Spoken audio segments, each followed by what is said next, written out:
Argentina ব্রাজিলের jersey পরে নামাজ হবে কিনা? আপনি কি জানেন? আপনি কি কখনো কোনো হুজুর আলেমের কাছে শুনেছেন যে আর্জেন্টিনা ব্রাজিলের জার্সি পরে, এক কথায় বেধর্মীদের পতাকার জার্সি পরে নামাজ হবে? এটা আপনি কারো কাছে শুনতে চেয়েছেন বা শুনেছেন? আপনি কিভাবে পারলেন মসজিদে আর্জেন্টিনা ব্রাজিলের জার্সি পরে আসতে? আপনি কি জানেন ব্রাজিলের জার্সিতে কি আছে? কত বড় দার্জালি ফিতনা ওটা! আপনি তো জানেন না যুবক, আপনি তো জানেন না। আর্জেন্টিনা ব্রাজিলের বা কোনো বেধর্মীদের পতাকার জার্সি পরে আপনি নামাজে আসেন, আপনি নামাজ পড়ার কতটা গুরুত্ব আপনার? ওই জার্সি পরে চলে আইছেন, আপনি কি মনে করেন কত বড় ফিতনা আপনি জানেন? যারা আর্জেন্টিনা ব্রাজিলের জার্সি পরেন তাদেরকে বলছি, এগুলো পরেন না। আল্লাহ রসুল বলেছে, আল মারউ মা মান আহাব্বা, যে জাতি যে জাতিকে ফলো করবে, যে জাতি যে জাতিকে ফলো করবে সেই জাতির সাথেই তার হাসর হবে। আপনি ইহুদি খ্রিস্টানের ফলো করছেন, আপনার তাদের সাথে হাসর হবে। আপনি কি হিসাব দিবেন? এই জার্সি পরে আপনি সারা বাজার ঘুরছেন, মসজিদেও আসছেন, এই জার্সিটা আপনি কি মনে করে নিচ্ছেন? আপনি কি দার্জালকে প্রমোট করছেন? আপনি দার্জালকে স্বাগতম জানাচ্ছেন এই জার্সি পরে। আপনি আপনার বাসার উপরে পতাকা টাঙান, বাংলাদেশের পতাকা আপনি কয়দিন টাঙিয়েছেন ভাই? বাংলাদেশের পতাকা আপনি কয়দিন আপনার বাড়ির ছাদে টাঙিয়েছেন, দোকানে টাঙিয়েছেন? কয়দিন? অথচ আপনি প্রতিনিয়ত আর্জেন্টিনা ব্রাজিলের পতাকা এখানে ওখানে সব জায়গায়, সারা আকাশ ভরে গেছে।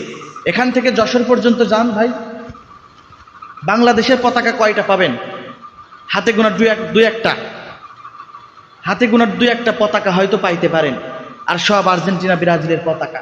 এখন তো আরো বেশি টাঙাবে, কারণ কালকে উদ্বোধন হয়ে গেল।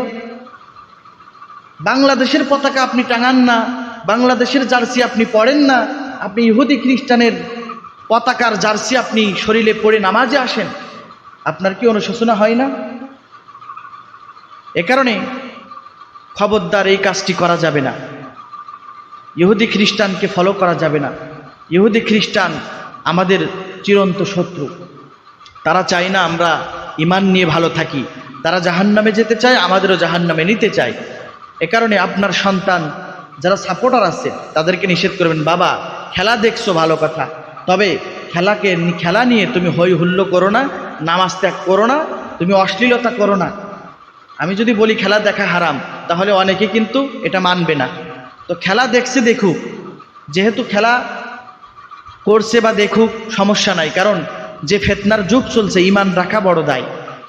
ফোনের মধ্যে আসক্ত হয়ে গেছে যুবকেরা, তো খেলা দেখছে দেখুক। তবে ওই যুবক যেন জার্সি গায়ে দিয়ে উল্লাস না করে, ওই যুবক যেন বাজার ঘাটে বাঁশি না বাজিয়ে বেড়ে, বা তারপর জার্সি বা পতাকা না টাঙায়, এটা নিয়ে যেন মাতামাতি না করে।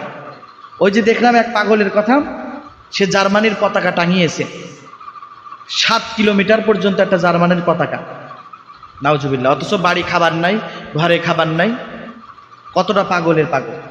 আর একজন হাজিরিন, আজকে আমার আলোচনার বিষয় হলো আর্জেন্টিনা ব্রাজিল। আর্জেন্টিনা ব্রাজিল এ যুগের সবচাইতে বড় দার্জালি ফিতনা, যে বিষয়ে কথা না বলে পারছি না। আসলে আর্জেন্টিনা ব্রাজিলের সাপোর্টার আমাদের এলাকায় বা আমাদের সন্তানেরাই কিন্তু ইহুদি খ্রিস্টানদেরকে বন্ধুরূপে আল্লাহ তাআলা গ্রহণ করতে নিষেধ করেছেন। সূরা মাইদার 51 নম্বর আয়াতে রব্বুল আলামিন স্পষ্ট জানিয়েছেন, ইয়া আইয়ুহাল্লাযীনা আমানু লা তাত্তাখিযুল ইয়াহুদা ওয়ান নাসারা আউলিয়া। আল্লাহ বলছেন, হে মুমিনগণ, তোমরা ইহুদি খ্রিস্টানদেরকে বন্ধুরূপে গ্রহণ করো না। কারণ বাযুহুম আউলিয়া ও বায, তারা একে অপরের বন্ধু, কিন্তু তোমাদের সাথে তাদের কোনো বন্ধুত্ব নাই। তারা একে অপরের ঠিকই বন্ধু। কোনোদিন কি আপনারা শুনেছেন যে এক ইহুদি এক খ্রিস্টানের সাথে দাঙ্গা হাঙ্গামা করেছে? তারা বন্ধু, কিন্তু মুসলমানদেরকে তারা ধ্বংস করার জন্য প্রতিনিয়ত কাজ করে যাচ্ছে। এজন্য আমার প্রিয় ভাইয়েরা, আল্লাহ তাআলা স্পষ্টভাবে জানিয়েছেন, তোমরা ইহুদি খ্রিস্টানদেরকে বন্ধুরূপে গ্রহণ করো না। আল্লাহ রসুল সাল্লাল্লাহু আলাইহি ওয়াসাল্লাম হাদিসে বলেছেন, আল মারউ মা মান আহাব্বা। আল্লাহ রসুল বলেছে, কেউ যদি ইহুদি খ্রিস্টান বেধর্মীর সাথে মহব্বত করে, যে জাতিকে ফলো করে, সেই জাতির সাথেই হাসরে তার উঠা লাগবে। মান তাশাব্বাহা বিকওমিন ফাহুয়া মিনহু, যার সাথে যার মহব্বত, তার সাথে তার কিয়ামত। এটা একটা উক্তির মতন হয়ে গেছে, আমরা সকলে জানি। তা আসলে ভাই, আমরা মুসলমান, আমাদের দাম আছে। আল্লাহর নবী আমাদের জন্য, আমাদের দিনের জন্য, আমাদের ঈমান রক্ষার জন্য কাজ করে গেছে, আমাদের জান্নাতের পথ দেখিয়ে গেছে। সেই নবীর উম্মত হয়ে ইহুদি খ্রিস্টানদের কিভাবে ফলো করি, কিভাবে আমরা ইহুদি খ্রিস্টানদের জার্সি, পতাকার জার্সি গায়ে দিই? আপনার আমার কি লজ্জা লাগে না? আপনার আমার কি একটু অনুতপ্ত হয় না আমরা, যে নবীর জন্য আমরা, নবীর মহাব্বতে, যুবক তুমি দাঁড়িয়ে রাখতে পারলা না, কিন্তু নবীর মহাব্বতে তুমি রক্ত ঝরাইতে পারো আর্জেন্টিনা ব্রাজিলের জন্য, বন্ধুত্ব নষ্ট করতে পারো আর্জেন্টিনা ব্রাজিলের জন্য। কি যুগ আসলো, কি ফিতনা আসলো ভাই!